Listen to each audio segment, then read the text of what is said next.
तो हम लोग लिख सकते हैं इस नियम के अनुसार जब दो या दो से अधिक अमिश्रणी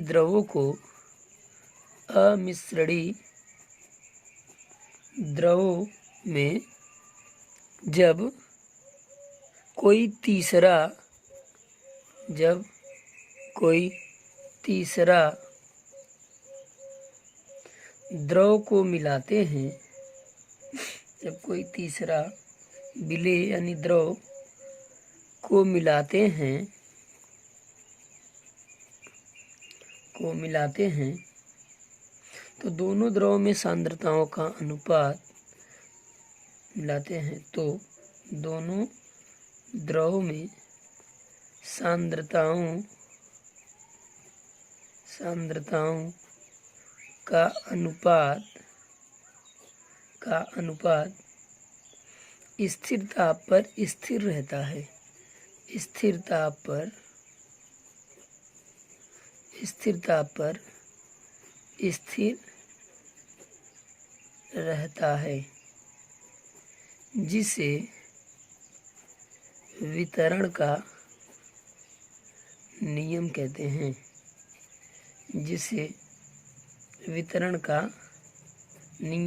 हैं। ठीक। तो हम लोग माना कोई विलयन है, उनकी सांद्रताएं C1 और C2 हैं, तो इनका अनुपात क्या आएगा, एक स्थिर आएगा, तो K बराबर C1/C2। ठीक है। जो C1 होगा C1 जिस पदार्थ की सांद्रता अधिक होगी उसे C1 कहेंगे, और जिस पदार्थ की सांद्रता कम होती है उसे C2 कहते हैं। ठीक है। जिस पदार्थ की सांद्रता अधिक होगी उसे C1, जिसकी कम होगी उसे C2 कहेंगे। तो हम लोग पढ़ते हैं वितरण के नियम की सीमा क्या है। सीमाएं, वितरण के नियम की सीमा। तो इनके नियम की सीमा क्या है कि पहली बात तो ताप स्थिर होनी चाहिए, स्थिर ताप होना चाहिए। ठीक है। दूसरा, दोनों द्रव अमिश्रणी होने चाहिए, अमिश्रणी होना चाहिए। विलेय पदार्थ दोनों द्रव में घुलना चाहिए, यानी जो तीसरा द्रव घोल रहे हैं वो दोनों द्रव में घुलना चाहिए। ठीक है। विलेय पदार्थ दोनों द्रव में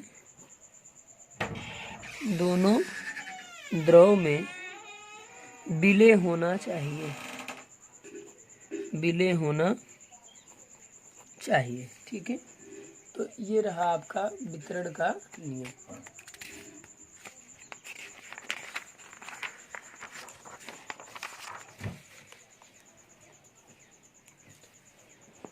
अगला हम लोग पढ़ने वाले हैं हेनरी का नियम।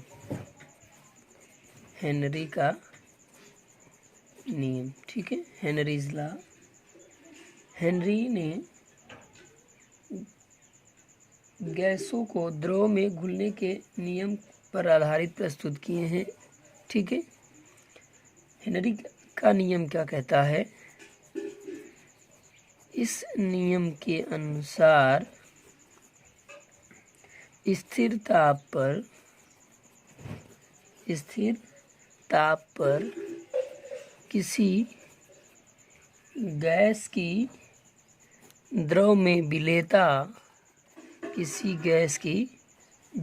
विलेयता गैस के दाब के समानुपाती होता है, गैस के दाब के समानुपाती होता है। ठीक है, स्थिर ताप पर किसी गैस की द्रव में विलेयता गैस के दाब के समानुपाती होता है। तो यानी हम लोग लिख सकते हैं S is proportional to P.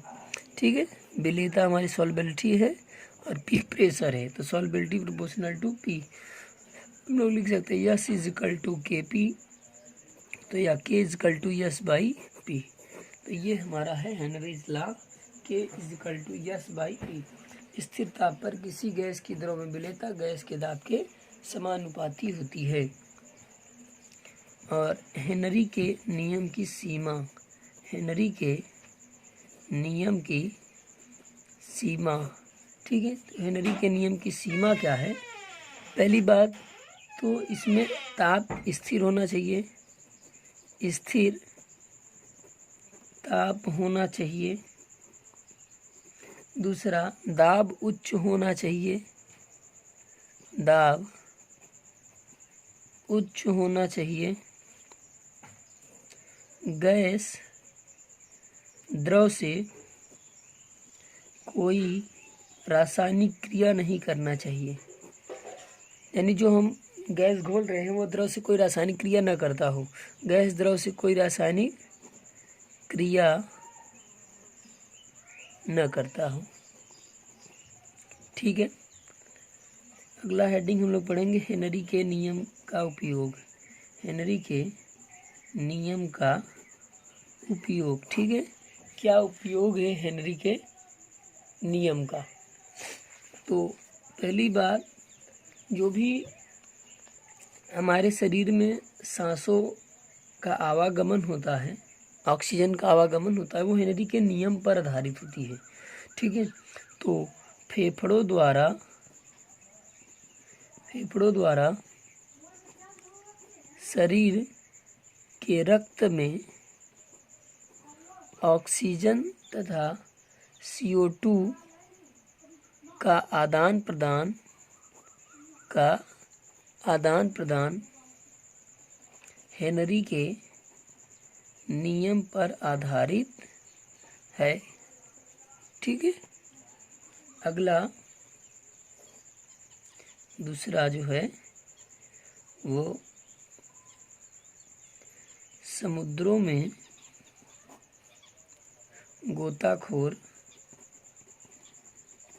गोताखोरी करते समय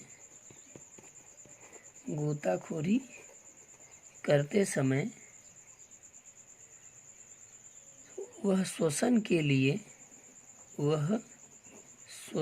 लिए ऑक्सीजन के साथ हीलियम का मिश्रण ले जाता है, ऑक्सीजन के साथ हीलियम का मिश्रण ले जाता है। ठीक है, जिससे वह ऊपर आते समय अपने दर्द के अभाव को कम कर सके, दर्द के एहसास को कम कर सके। ठीक है, और हेनरी का नियम क्या है? हेनरी का नियम है कोल्ड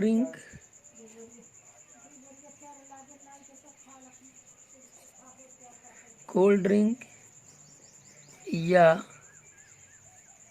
सॉफ्ट ड्रिंक के बोतलों की पैकिंग, यानी सीलिंग, जो ढक्कन होता है ना, कोल्ड ड्रिंक या सॉफ्ट ड्रिंक के बोतलों की पैकिंग हेनरी के नियम पर की जाती है। ठीक।